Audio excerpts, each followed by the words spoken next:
It's 2 minutes to 12. Our meeting will begin right now. I'm taking personal privileges for the first 2 minutes, but we'll survive. Welcome to today's meeting. The mayor will not be here. We believe that he will be online, and following the agenda before us, we can start with the flood prediction and preparedness. Sasa, would you come forward and give your presentation as you see fit?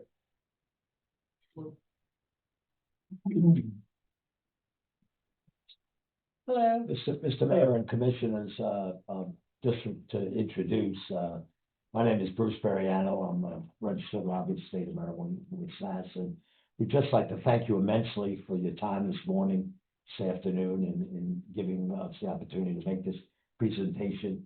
As some of you know, we've worked very actively with the mayor and some of the commissioners on this matter. It's real. We're very dedicated. We're very serious about it. And we believe, with your support, working with state legislators, that we're really going to make this happen, and I mean happen now. And we're working very closely with Maryland Environmental Services, the MES, Maryland Environmental Services. So I know they'll be our partner in this effort, and it's long overdue in Elkton, and we're really happy to have the opportunity to help. Thank you very much. Yeah, thank you very much. My name is Steve Rager. I'm a managing director with SAS. We are a AI and data software company. We've been around for 50 years, been in the state of Maryland for over 40 years with multiple different agencies across. So as Bruce said, we've been working with Mayor Alt over the last year about how we can help the city with some of the flood issues. We were here just a couple of weeks ago and had the opportunity to meet many of you and kind of walk the main street and kind of understand some of the flooding issues. So today we're just going to give you a brief overview of what we've been talking about and how our solution can help from a predictive and preventative aspect. So with that, I'm going to turn it over to Tyson. He's going to give you a quick highlight of what it is. Awesome. All right. Thank you, Steve, and thank you to the town for hosting us today, the commissioner for welcoming us into this meeting. I'll talk to you a little bit about our solution, where it originated, how it evolved over time, and we're looking to help safeguard the community of Elkton as well as other areas here in the state of Maryland. So about almost 6 years ago, right at the end of 2019, we embarked on an initiative around solving some of the world's most difficult challenges. One of them is flooding. It's obviously something that we see in the news almost daily, certainly weekly. And we wanted to look at how can we complement the traditional methodologies that are looking to solve this challenge currently. So not ripping or replacing anything, but complementing H&H modeling, Army Corps of Engineers, HEC-RAS modeling, engineering community, and other sensing technologies. We came about this from an analytical capability and a technological approach that's built upon a digital twin. So initially, we were looking at a watershed in the state of North Carolina. It was a community that sat at the top of that watershed, and that watershed emptied into the intercoastal along the coastline. The idea was that if we could have advanced warning of when and where flooding will occur upstream, not only can we protect and safeguard that community, but we can also notify downstream municipalities along that watershed, and in that case, it was the Neuse River. So what we've been working on for 6 years is expanded from situational awareness to all three aspects of flooding mitigation and prevention. Phase 1 being planning and preparation, which is both short and long term. Phase 2 being situational awareness when an event unfolds, and then phase 3 is that recovery effort, and it closes that loop back into planning and preparation. So in our analysis and research of looking at the traditional methodologies of solving this problem, we were looking at how can we complement and expand upon the current set of technologies and approach, as well as looking at how we can account for some of those limitations. So this image here, there's one on the top and one on the bottom. The top is what we call the bathtub approach. What that really means is that a body of water, you can think of a cup of water, it fills up with water and it overtops the top of that water and it floods the surrounding area, perhaps right on this desk. However, we understand if you go for a walk outside that the contours and the geospatial aspects of the environment, they change, right? Block to block, street to street, neighborhood to neighborhood.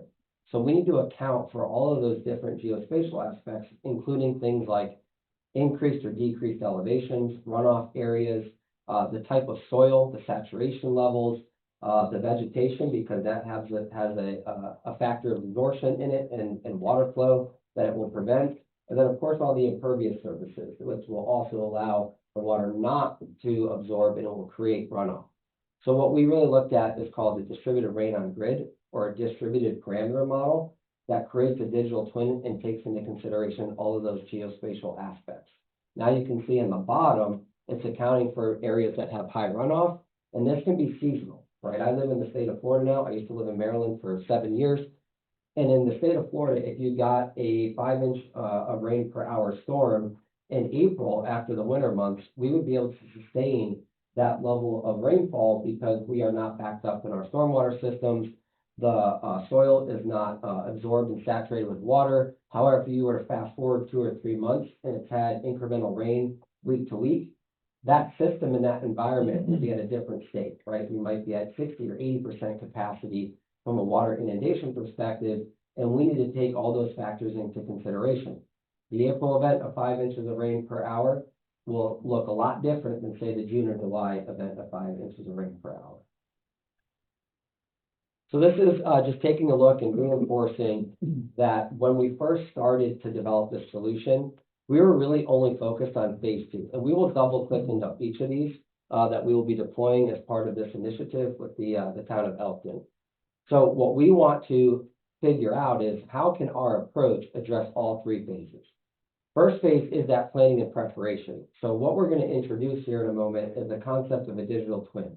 That's where we're digitizing that environment, as I previously mentioned, and we're able to use that environment and all the different aspects of that environment, all the data properties, where we can manipulate those to simulate predicted futures or unknown futures.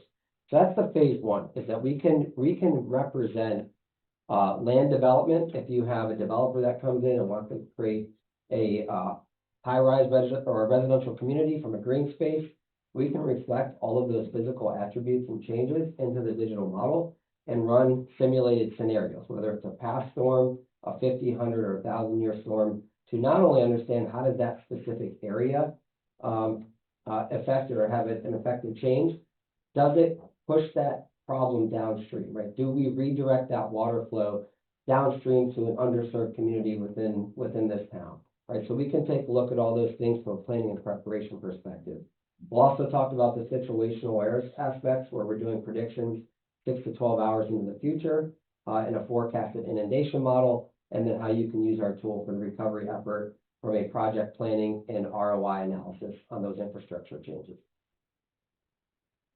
So digital twin is just a virtual representation of a real world entity and the processes that interact or are within that entity.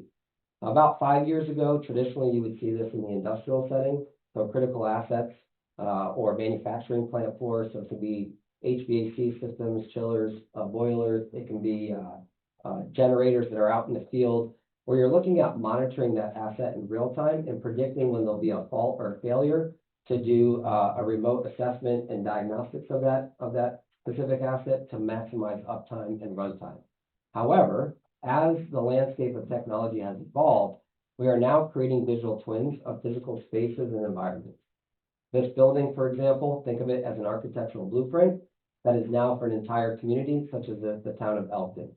The process that we are analyzing and simulating is water interacting with that environment. So that is our simulation from a process perspective.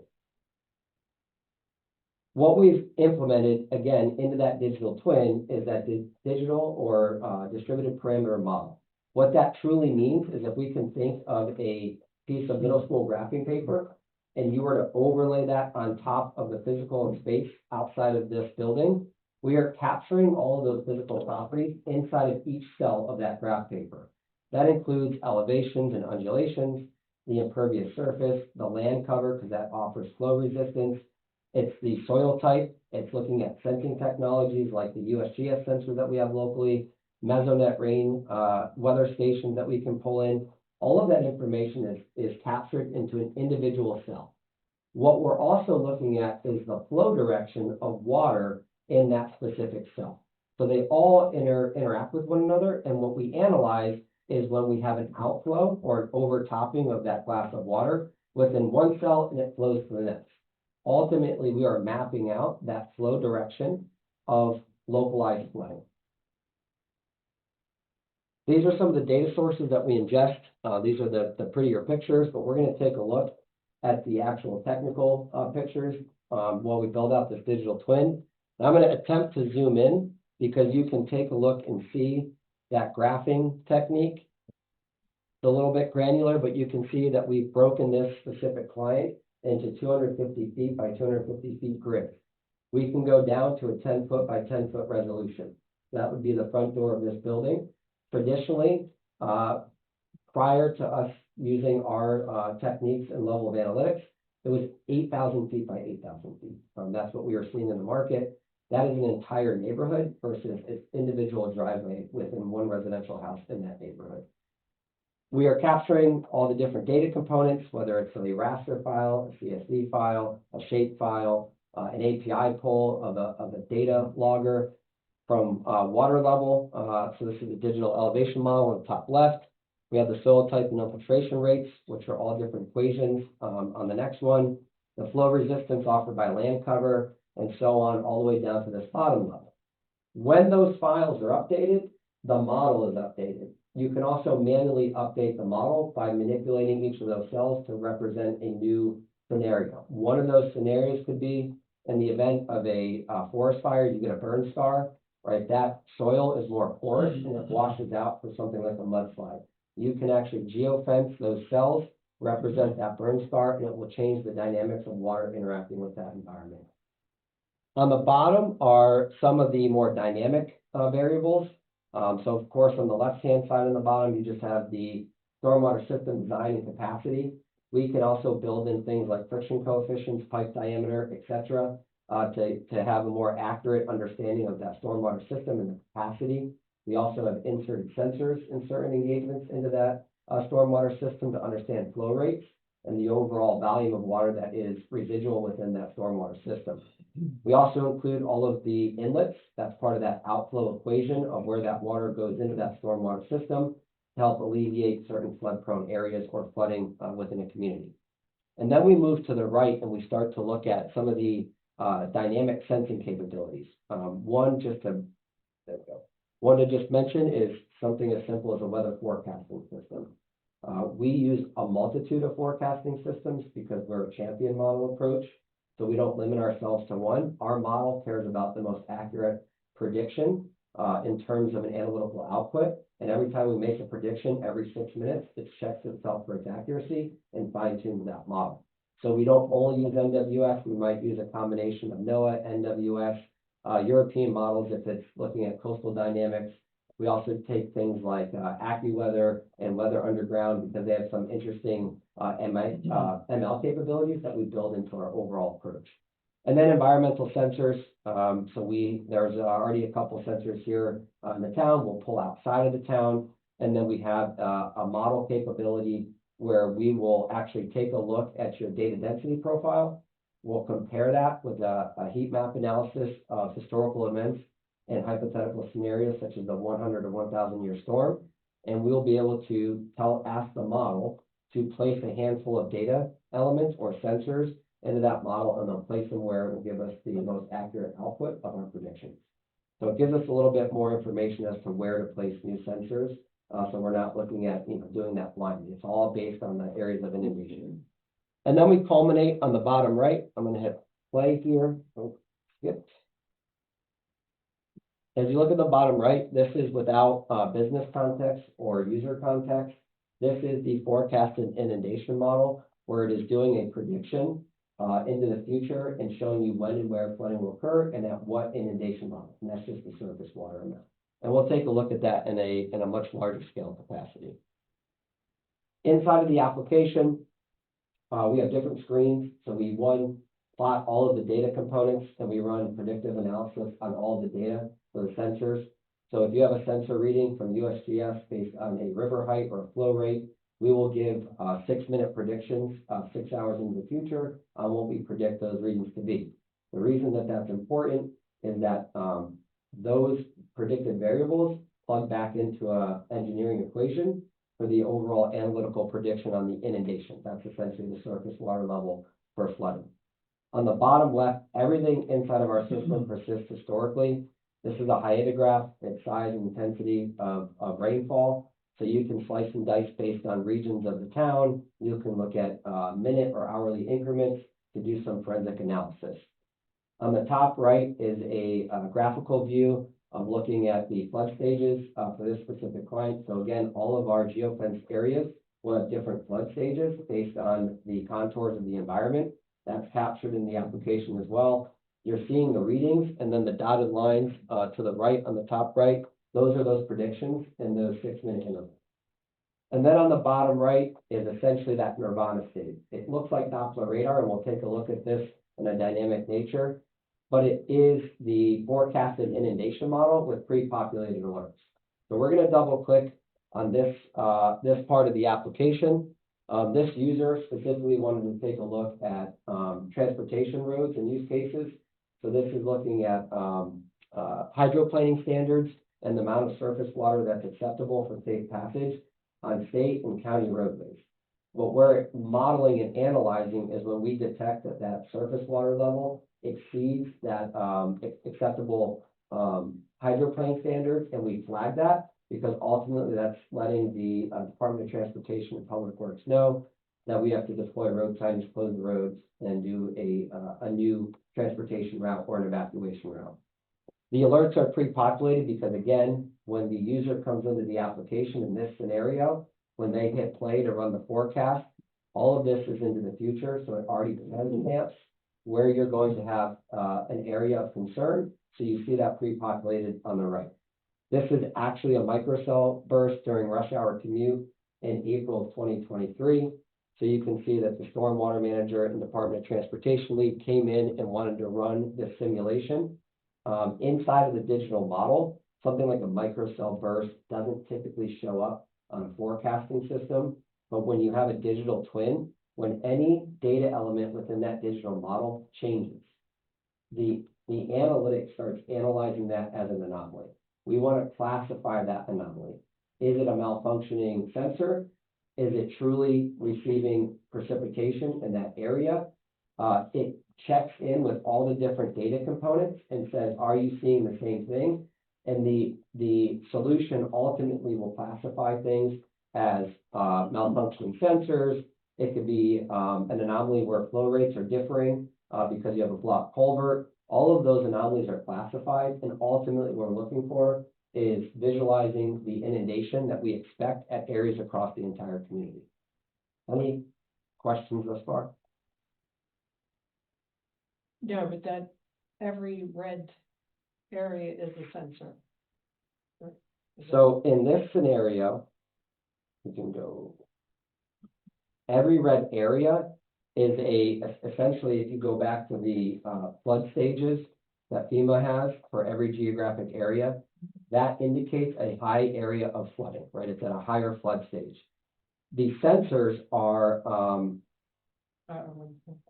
like this yellow circle here could be a sensor. It's not in this scenario because you can see that it's going to a area that you have flooding, and it's giving you the parameters. We don't need a large amount of sensors because of the ML and AI capabilities. So we did a study in Dallas from a flooding event in 2022. I think they had 6 sensors, and we essentially fill in all the gaps between those sensors, right, which is a much larger from a square mile area than the town of Elkton. So because of the different data elements, you may not have sensors in all of the images that we pull from on the inundation analysis, but we don't need to have sensors in every single street corner, right? So it's just, yeah. We can if you want them there. I wasn't sure. Yeah, and I could show you even a quick image. How many would you say in that particular scenario? So this end client has 27 total Okay. across and it's a 500, I think it's a 500 to 600 square mile municipality. But in this municipality, 14 of those were more for research purposes. So we helped deploy an additional 14 sensors because they were moving away from their initial sensor provider, and they were trying a new sensor, and they wanted to run the modeling of where they should place them. So while there was 27, I would say that you probably only needed 10 in that environment at most. Thank you. Yep.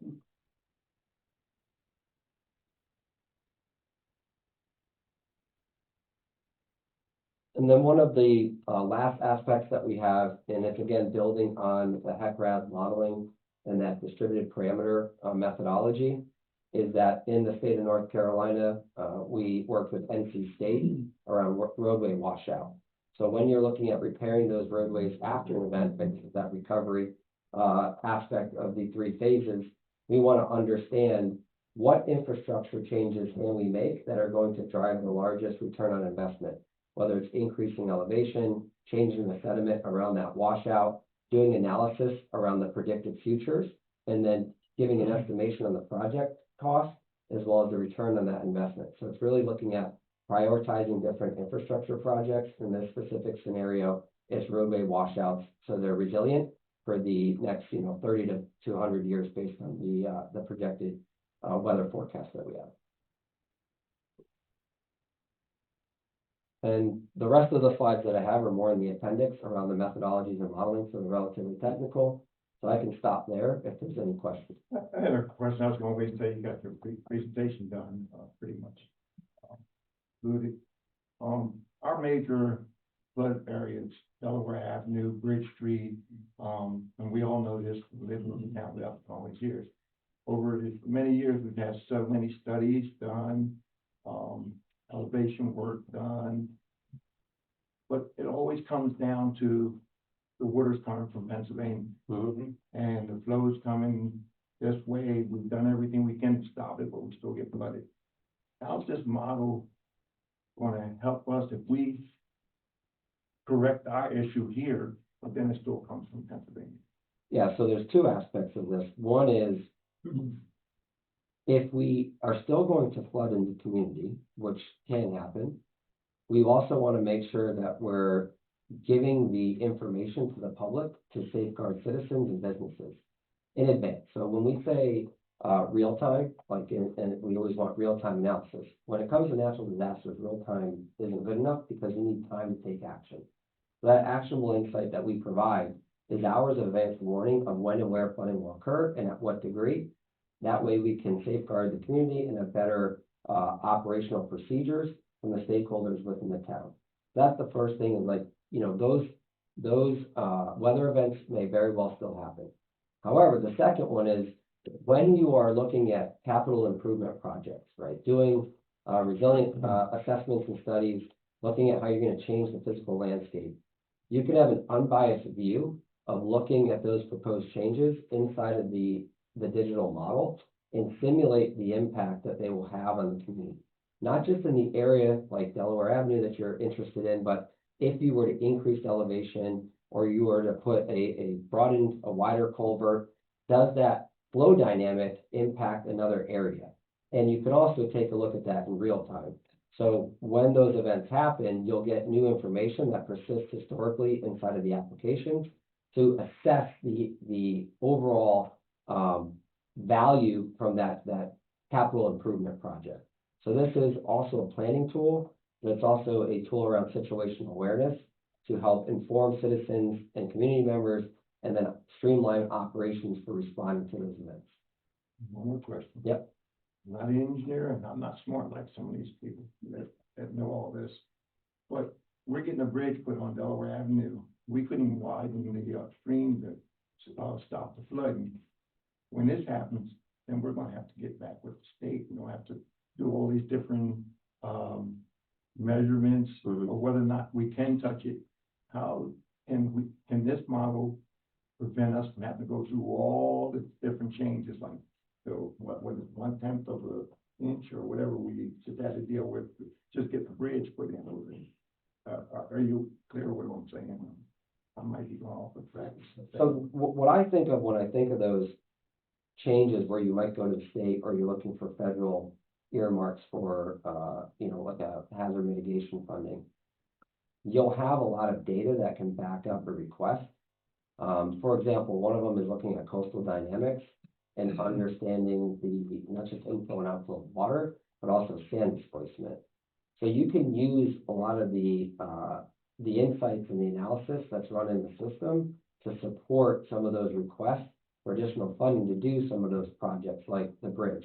Now, in terms of, I'm not sure I follow in terms of what you're looking for with the bridge, and I don't know if it's you said you couldn't widen. Oh, I may have jumped a little bit too fast, because I don't have all the details. I could have asked King, but she could have told me, but I'm just messing. But, I just wanted to ask a couple of questions. That's all. And I mean, what you could do is, if it came down to, we're trying to figure out how to construct a resilient bridge. You can take a look at the geospatial criteria of the riverbed, and you can simulate different modifications or changes, and then rerun flooding events from the past that you know impacted that area, and rerun them to see if that bridge was impacted or if it would be resilient to those different flooding scenarios or weather events. Wow, good. You gave it, but, I might overstep my boundaries on that question. Well, and you can have, you feel free, you can have anybody reach out via email or give us a call, and we're happy to dig into that question a little bit more.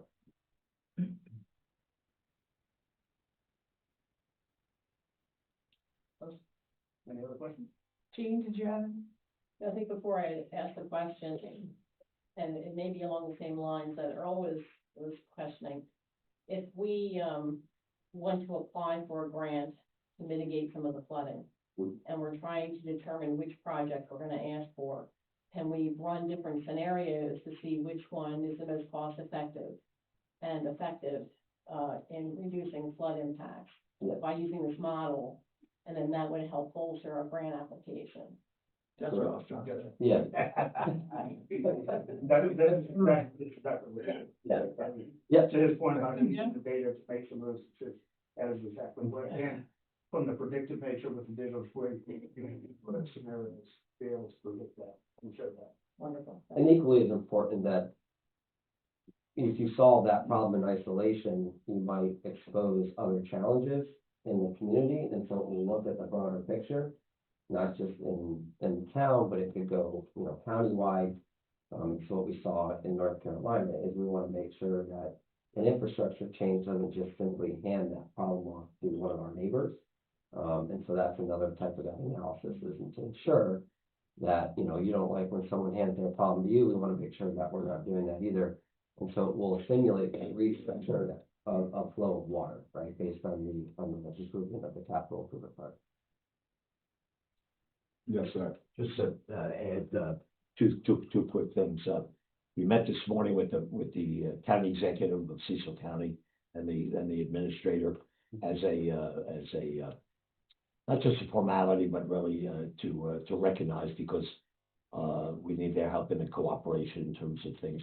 It was a fabulous meeting. It went along very, very well, very supportive, both the mayor and the county administrator. So we thought that was the appropriate thing to do, since some of the sensors and some of the activity might be outside, and I think we're gonna fully cooperate, in this effort. And as some of you know from the tour we had the other day with Senator Zucker, chairman of the Capital Budget Committee, through Senator Hershey and his request, we will be getting some money from the state towards this project. So I just wanted to add those two factors. Yeah. Thank you very much. Thank you. Yes. Thank y'all very much. Wait a minute, would you see if the mayor is on, the screen? He may not be. I do not see him. Okay, so he's not till then. Any other question? Louis, you have anything before they depart? No. Any of you, Rob, Earl, Jane? I'm good. Good presentation, thank you. Yeah. Thank y'all very much. Thank you for your time. Thank you for your time, not only today, but last, 2 weeks ago? 2 weeks ago. Yep. Okay, Yeah. Thank y'all very much. thank you. Thanks, guys. Thank you. Have a good Thanksgiving. We'll see you soon. Right,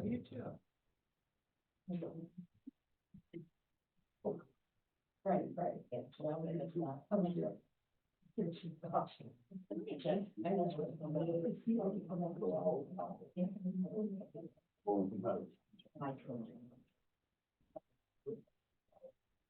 Yeah. that's what. Sure. See you. Didn't see you.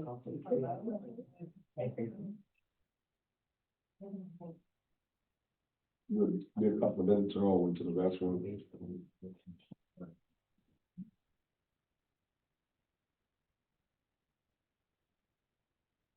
Sure. Yeah. Well, I had mentioned the questions about the, I mentioned Well, we have a good day coming in. Well, I think it's back up. Well, the. They were saying people would actually know. Oh, well, morning's nice. And they know, that's greater than 0.5%. That's what the expense. Yeah, well, I'll go to shop. I would say like that.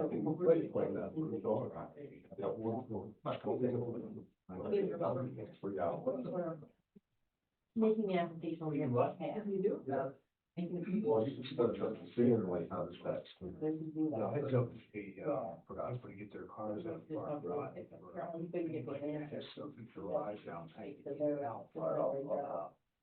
But I'll send you the contract.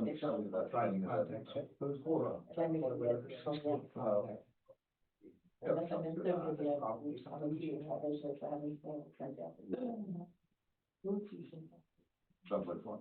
Yes. Yeah, supposedly it's going to be more accurate. As we continue on PCI technology, we welcome you to the table and the floor is yours. Great, thank you so much. Good to see you all. Great to see everyone again. Thank you for the opportunity for Lee and I to speak on this all important topic. My name is Ryan Filkinger, for those I've not met yet. And, so we were asked to come give a presentation on the overall water wastewater capacity for the town. So it's a very comprehensive topic. And so what we've done is we've created a few slides, maybe a 10 to 15 minute presentation to touch on what we feel are the most important big picture topics, with the hope of maybe facilitating some good questions and answers, as we go. If there are certain specific areas that you want to talk about more, please feel free. We'll have questions and answers at the end, but I mean, very informal, you know us, so feel free to chime in if during the presentation you have any specific questions or clarifications, that you want to have.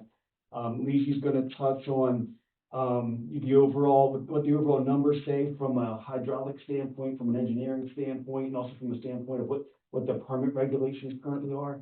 And I'll chime in as well, taking a little step back, looking at some big picture items, just to make sure we're covering all the peripheral topics too, that accompany these results and these numbers and suggested paths moving forward for the town. So, I'm gonna pass it over to Lisa now and start talking about this first visual here. Brian, thanks everyone for coming. The map you are seeing on the screen, shows the future residential commercial developments and, also, annexation areas and for Elkton. And you can see the town boundary, like the red line, around the town. The green parcels, those are the anticipated, flow contributors anticipate in the next 5 years. And those are mainly from the majority of the Southfields, developments, and the Patriots Landing, and some of the commercials along the 279. The orange parcels, those are the anticipated flow contributors in the next 10 years within the town limit. And that'll be the rest of the Southfields developments, and also the clean facility on the west side, Canby Ridge on the north side, and also the Superfund side on the northwestern side of the town. The red highlighted areas, those are the anticipated flow contributors to the town system, within the town limit within the next 15 years. And that kind of spread across the town, including I think the one part of the Southfields and and some other, commercial and residential throughout the town. Along the Maloney Road, that's the potential, future parcels that could use the town supply because of the water quality issue. And that is currently out of the town. For those parcels, those will be contributed to the additional water demand, not the sewer flow. And also that, the highlighted kind of looks like a brown pink color, light brown pink color around the town. And those are the potentially future annexations around the town. Some of them could come in sooner than later. Some of them could be annexed to the town in the long run. We closely worked with the planning department, and then we get the development information for those parcels. And some of the flow information were proposed by the developer or the engineer, and we use the MD has a guideline for us to how to predict the proposed flow based on their type and the number of units proposed. And with that, and we have come to the next page. It's for the wastewater flow addition for the next 5, 10, and 15 years. And the table listed the total anticipated wastewater flow addition and also the total projected wastewater flow going into the wastewater treatment system plant. Well, currently, the town's treatment plant, wastewater treatment plant, has a design capacity of 3.2 MGD, and it has the potential to be expanded to I believe it's 4.7 MGD with some upgrades at the treatment plant. MDE requires a wastewater capacity managed plan to be submitted once the flow into the plant reaches or anticipated reaching 80% of design capacity by calculating the average flow from the last 3 calendar years, and that is by calculation it is 2.56 MGD. MGD stands for million gallon per day. The average flow in the last 3 years, from 2022 to 2024, that was 1.8806 MGD. And right now there's still some room, about 0.75 for MGD allowance before reaching the 80% design capacity. That will trigger the requirement for the wastewater capacity management plan. So we're looking at the table, and you can see that in 5 years, the total projected wastewater flow is 2.334 MGD, and that is below that 2.56. But for the 10 years, like somewhere between 5 years and 10 years, that number could exceed the 2.56, and that will be where that the WCMP will be required. And we recommend monitoring the 3-year average flow on an annual basis, calculating the average from the past 3 calendar years, and to start but because that is pretty close, and we recommend to look at the number plan ahead. So we recommend using the 70% of that of the full design capacity, and that is 2.24 MGD. Once the 3-year average flow reaches that number, and that's the time we recommend the town start budgeting and planning for the wastewater capacity managed plan for the plant. by looking at all the numbers in the table, and that is, we anticipate it'll happen like in about 4 years from now. I'll pass on to Ryan for anything you want to add. Yeah, thanks, Lucy. So the recommendation is always stay one step ahead, right? So by the time you're at 80%, of your capacity, you owe the state a capacity management plan. There's gonna be costs associated with that, schedule associated with that. So we recommend that once you hit that 70 threshold, that's when you still wanna start working towards that end goal, that deliverable. And the capacity management plan is gonna include what upgrades are gonna be needed, because you wanna have these upgrades in line by the time you get to 90%. So schedule-wise, always stay one step ahead so that you have time to budget for your CIP projects and for the costs that you're gonna incur to meet the demands that you're gonna have when you start to get to these threshold numbers.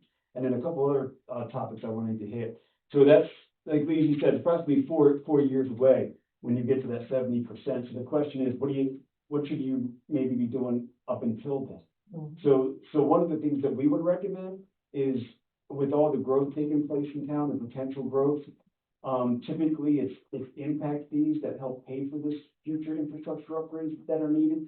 Wastewater treatment plant is the big one. It's the one most people talk about, but that's the one, every home in Elkton needs that wastewater treatment plant and the capacity. And so you can start looking at what are your impact fees? Are your impact fees going to cover what these long-term 5 to 10 year CIP budgets are gonna look like for upgrading the treatment plant and upgrading upstream sewer pipe that needs to be upgraded because the flows are getting greater?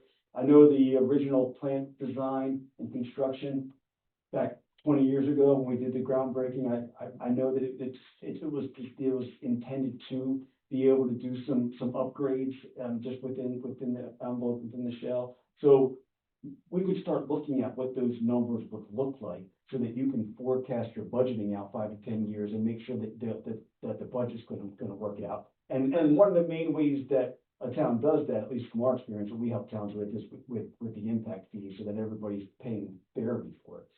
And then the other thing is kind of timely, following up on a storm modeling presentation. I&I, which stands for inflow and infiltration. It has to do with rainwater, getting into your wastewater system. Every wastewater system has it. There's no such thing as a watertight wastewater system. Elkton's I&I numbers, when you look at how it impacts your flows going into your treatment plant, when there is a rain event, when there's a storm, your numbers are actually pretty good, relatively speaking.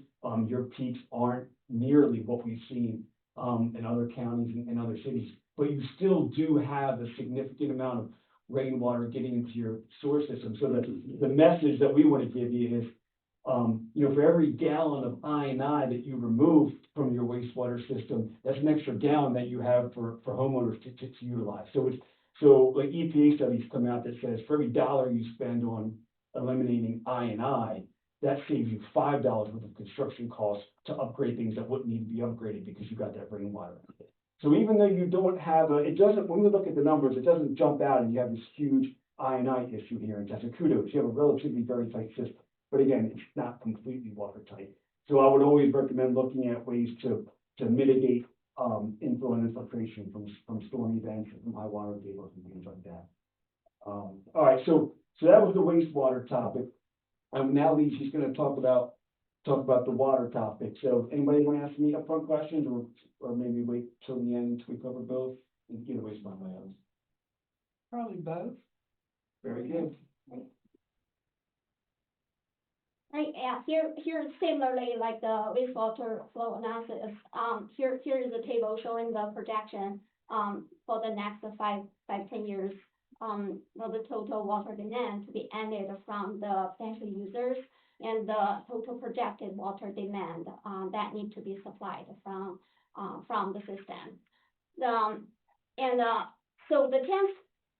currently the total water appropriation permitted by MDE for Elkton is 2.7 MGB. That includes 0.5 MGB for well 4. And the well 4 is at the end, the construction, I believe is completed and, it's ready to be put in service once everything sorted out at the end. And the town also gets, artesian supply, per se from one interconnection along the Red Hill Road, and another one is being constructed and near the end of the, construction along the Route 40. Based on the agreement with Artesian, there is the minimum required, flow. Like the water needs to be taken from the supply. It is currently 0.25 MTD, for the interconnection along Red Hill Road, and it will increase to 0.3 MTD once the Route 40 interconnection is active and supplying water to Elkton. From 2020, in 2024, the average water supply daily was 1.798 MGD. And, well 4 is not in service, and, that, comparing to a total 2.2 appropriation, there is still some room, for additional flow to demand to be connected. Among that, there is 1.543 MGD supplied from the town's own system, and a 0.255 MGD from the artesian supply along the Red Hill Road. The well 4, it is permitted to withdraw water, at 0.5 MGD, the maximum, on an annual basis, and that is corresponding to an average pumping rate of 347 gallons per minute, if the well house is running 24/7. There are private wells nearby, and we know there could be potential impact, to those private wells once the well 4 is online. So that, the feasible, even though it's permitted and it was designed to provide the propagation, but the feasible capacity still need to be evaluated once the well 4 is online. Probably, at beginning at a lower pumping rate, and then just, evaluate the monitor the nearby private well to see how much capacity it can really achieve without impacting the private wells nearby. So there could be some limitation on that. And, so we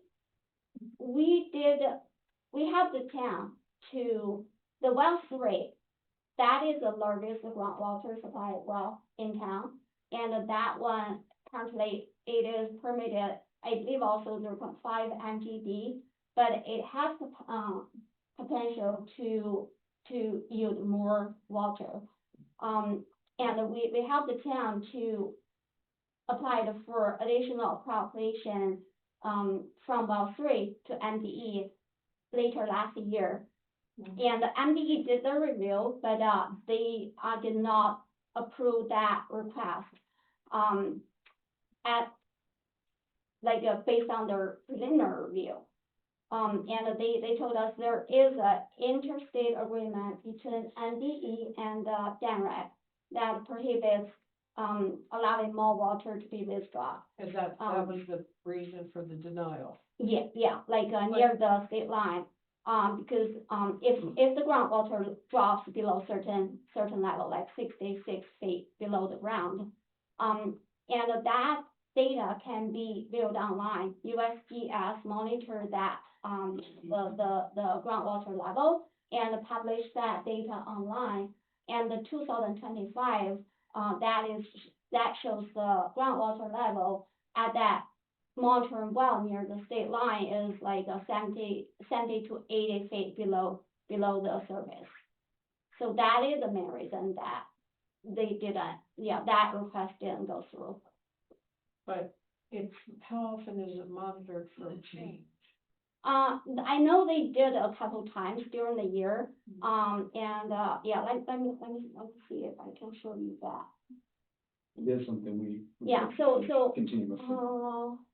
You do the monitoring. We don't sorry, we can view what they monitor. You can view They what don't- they're yeah, doing. But you're right, it's the state doing. yeah, let me sure, If it changes, is that when Artesian applies for their permits? Because they seem to be able to get wells.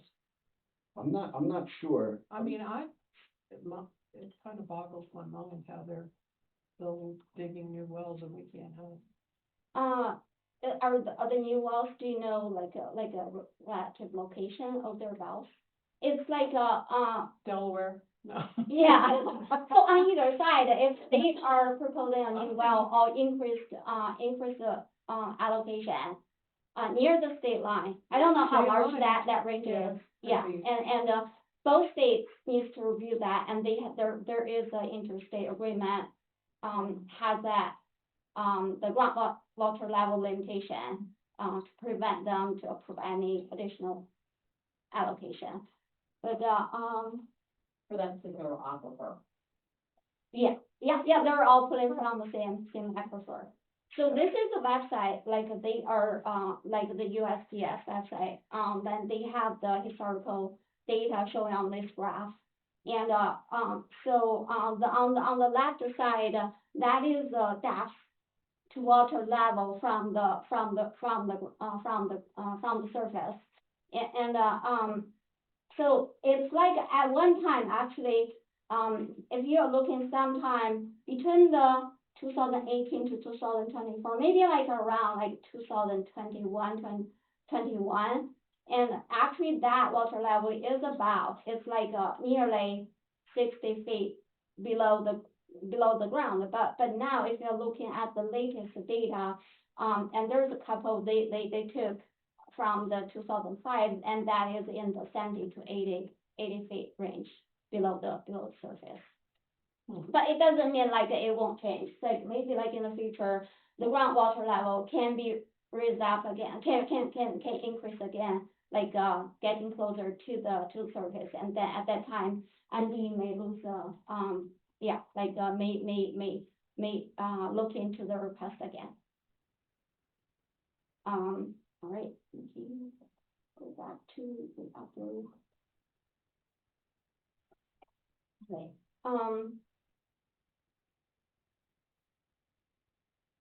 yeah, so like for the well sewer, even though like now, even though sure, it doesn't mean like maybe in the future, if we monitor that and then see the groundwater level increase, and we may submit that request again. So with all those numbers, and you look at the table, and it's the same, similar to the wastewater. It's like within, in the next 5 to 10 years, the total water demand could be about the 2.7 MGD. And the town gets some water from the artesian, and that is supposed to be the backup supply. And for the town system to be self-sustainable, and based on this projection, the town will need additional internal water supply, in 5 to 10 years. And we looked into a couple options that can be looked into. And the first is the reduce just the similar like the I&I to the sewer system, and the water loss is kind of somehow integrated to every water system. It could be high or low, specific to each system. And those real apparent water loss that can be reduced, and that is the identified water leaks in the system. Fixing those can reduce the water loss, and also the metering accuracy that can be checked and improve the metering accuracy, and that is also help with the water loss percentage. So we've been looking into water loss now for a while. Yes. Have Yeah. you completed that? Do we know where it's at? We found some, but it's not complete. The numbers still aren't where MDE wants to see it, and the numbers aren't where we should all want to see it. There's still too much, of a water loss percentage every year. And the key is the reason we worded it real/apparent. Apparent's the word that MDE uses, for how to classify in the water audit report. Yeah. Water loss that may be mathematical and not real. For example, if a water meter isn't accurate, that's not really you lose the water system. That's just an accounting. That's a metering error that makes the numbers, makes it look like you have more real water loss than you really do.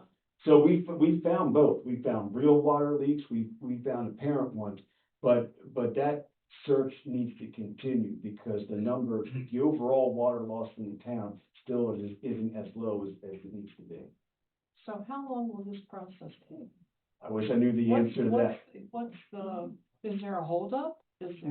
No, I mean, No. we're just continually looking for, the all-encompassing solution. Like, there's not just one thing, there's not one thing, there's not two things. We found over a dozen, culprits that have been addressed, but there's still more out there. What are a couple of the larger things that you have found, real water loss?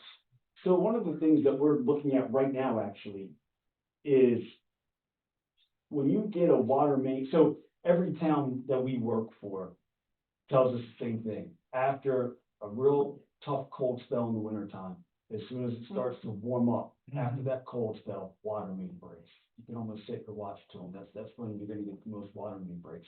Well, with the water auditing requirements that we have to submit to the state every year, we have to quantify the amount of water that got out of that 70-year-old cast iron pipe during that water main break. How do you do that? That is not an exact science. That is it's very challenging I to understand. quantify that number. Aside from water main breaks, So we're the town, as you know, is doing a townwide water meter replacement program. So all those older water meters that were not as accurate are being replaced. So that's a big help. So how far along we at? 50%, 75%? Dan? Residentially wise, we're probably about 97, 98% residentially. Everything we have left are the businesses, roughly 40, they're one, but everything else is about 97%. Well, that's good. Better. That's better numbers than we had. Mhm. What about the sale of water? Does that affect us?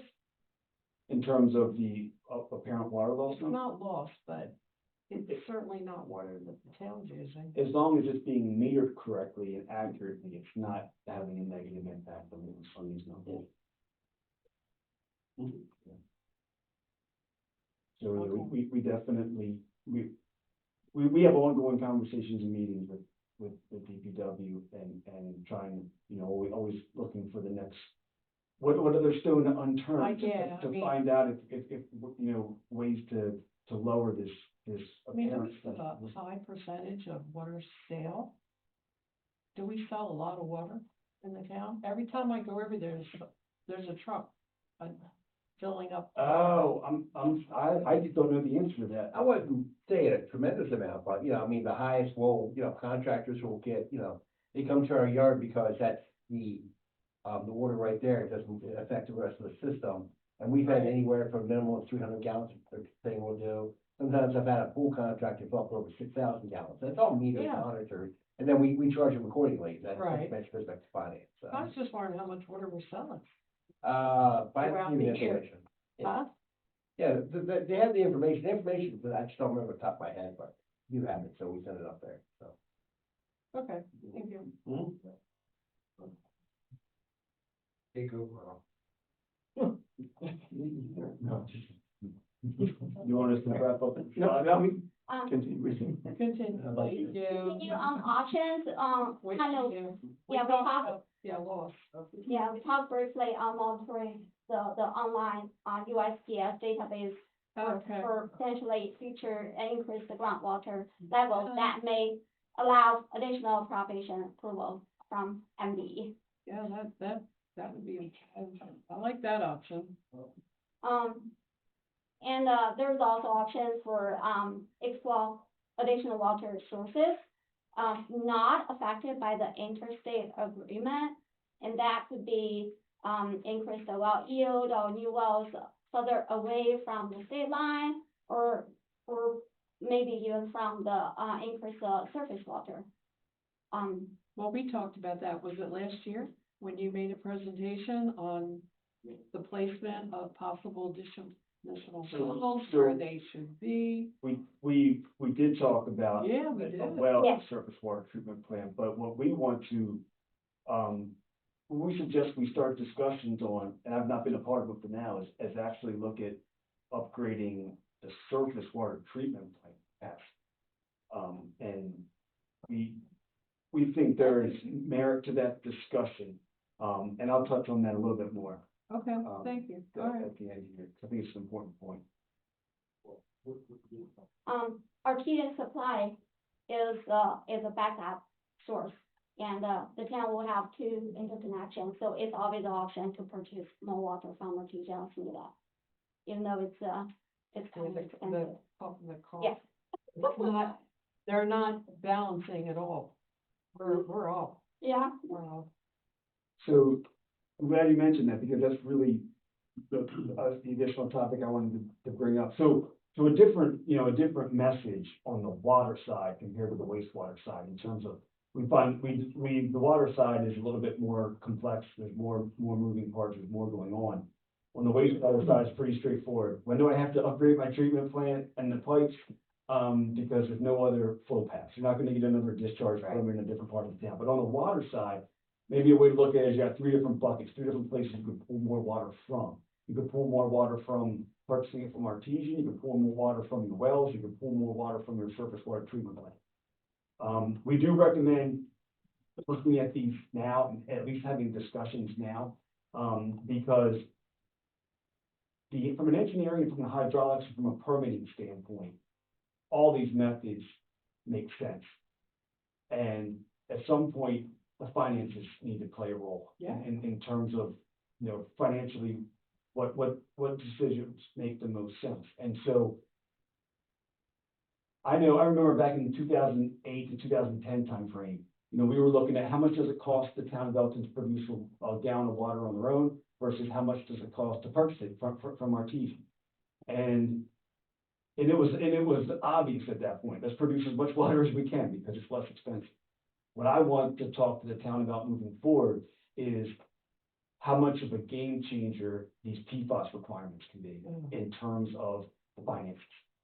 And so maybe a good idea, if you agree, is to look at it in terms of an ROI analysis, where say, okay, moving forward, if we purchase more water from artesian, this is what the costs are going to look like, compared to if we look to upgrade our surface water treatment plant or look to drill new wells, including the capital costs and the O&M that go along with that.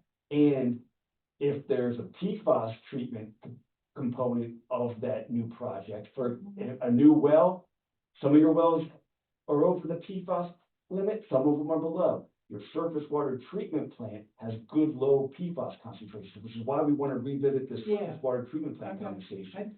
Yeah. And so if you look at that, you can do an ROI analysis. Okay, if we upgrade our own infrastructure, it's going to pay itself off in 3 years or 4 years. It's a slam dunk. Right. But compared to buying the water from artesian, if your ROI to do that project and for that extra O&M is 40 years, then you're going to make a different decision. So I just think it's worthwhile to start looking at those types of budgeting questions and those types of exercises. Because again, just like on the wastewater side, you have water impact fees too. And so the sooner we know these numbers and the better we know these numbers, the better decisions you can make moving forward for your town's finances. The PFAS treatment is a game changer. I was recently at a treatment plant, a small well, smaller than your well 3. And 2 years ago, they didn't have any PFAS treatment. and it cost them $60,000, soup to nuts, to run that plant and everything. Now that they have these, you've probably seen them, if you've driven through Delaware, they have these big 25-foot tall granulated activated carbon. I think Fraser Road has one. Yeah. Anyway, that same facility now is over $200,000 a year to operate, because you gotta remove this carbon, you gotta replace this carbon every 12 to 18 months. So anyway, I guess what I mean is, since the last time we did this deep dive, the map has changed in terms of water treatment and the costs associated with it. So just wanted to share that update with you and make those recommendations. Anything else from your end?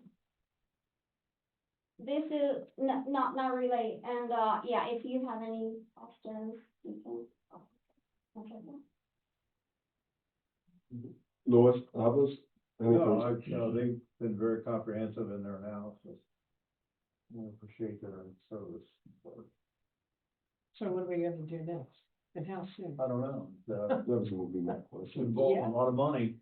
That We will can't cost just county. keep saying, well, we talked about it, okay, we can forget it. This is getting, we're running out of time. As we're running out of time, the costs are increasing. The demand is increasing, and we have to address it. We have hookup fees, which we, of course, put aside, but that's, I think the mayor's right, where the hookup fees are a different animal. Yes.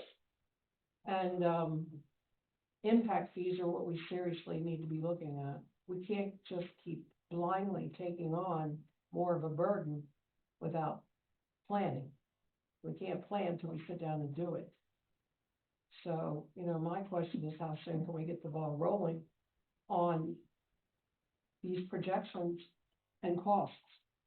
Right, and maybe, and this is just an example for what I've been doing, for similar municipalities, is maybe it's a step-by-step process, and you're not gonna figure it all out in one day, right? But maybe the first thing you do is, okay, let's just say most conservative, most straightforward approach, let's just take the financial scenario where we just, all of our additional water that we need, we're buying from artesians. It's a relatively straightforward exercise mathematically. Let's see what that number would look like. Oh, absolutely. And then you can see, okay, what should the impact fees be for the new homes? Well, we need to do that. What if we had a well failure? Right. It's a no-brainer. That's the worst case scenario, but we Once need you it. know what that number is, you can figure out if it does make sense to upgrade your own surface water treatment. Yeah. I mean, how old is that plant? Well, before my time, It was before my time. I was gonna guess 60s or 70s. Okay. I really don't know.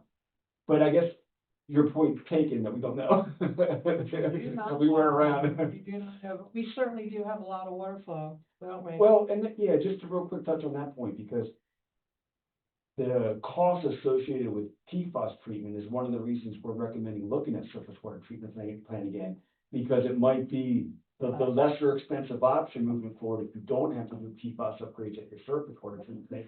Better do happen to do them at a new well. And we know they have you got the MDE flow guide requirement, right? You gotta have a certain amount of flow going through the creek before you're allowed to take some out. But lately, that hasn't been an issue. Lately, there's been enough flow. The only really time it was really bad is that one really bad drought we had, that one bad drought year.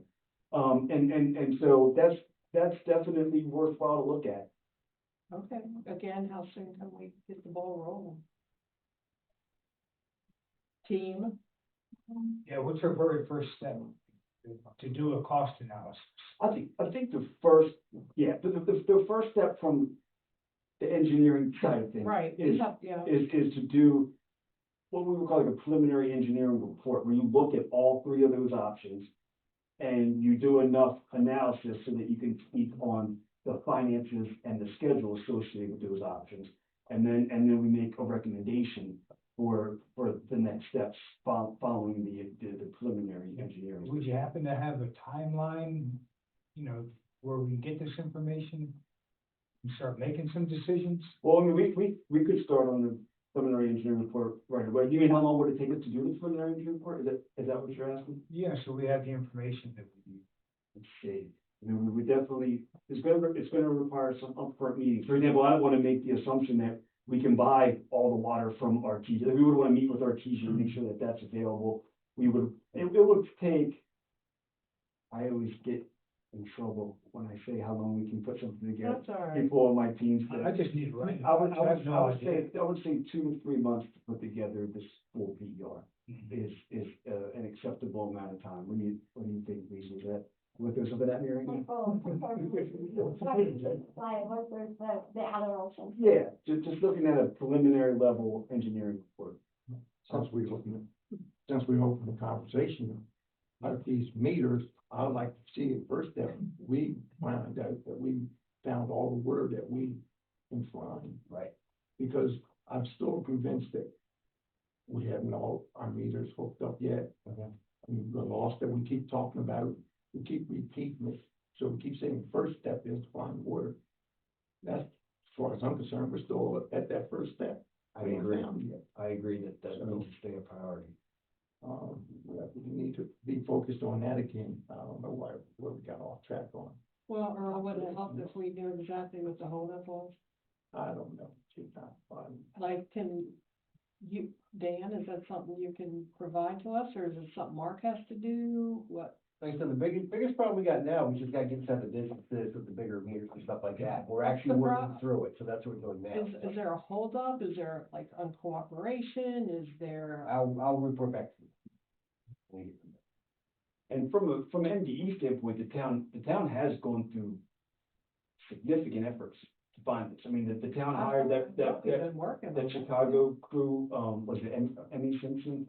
The town conducted a water loss field study where Emmy Simpson was walking Yeah. around and looking for water leaks. You know, they simply, it's good news. They simply just didn't find that drastic water Yeah. leak that would cause these numbers. So, Right. but in the same way, the search still continued. So from a nuts and bolts standpoint of water actually getting out of your system, the town's done what MDE has required, and everything that we suggested, the town's done. So Okay. you gotta continue to search to also find this quote unquote apparent water loss, which isn't really water loss, but could be a metering or an accounting or just, you know, something was, what sometimes things, I don't think this is the case in Elkton, but sometimes we see things in other towns where like libraries are providing water service and just never had a meter, and like fire halls never got metered, just things like that, where it's not really, you're not really losing water, it's not being accounted. Oh, hopefully that's the case. With us being at 97% of meters being replaced, have we seen any significant change in the loss of water? That's a great question. I've not seen it. I was hoping to see, okay, we have new meters now.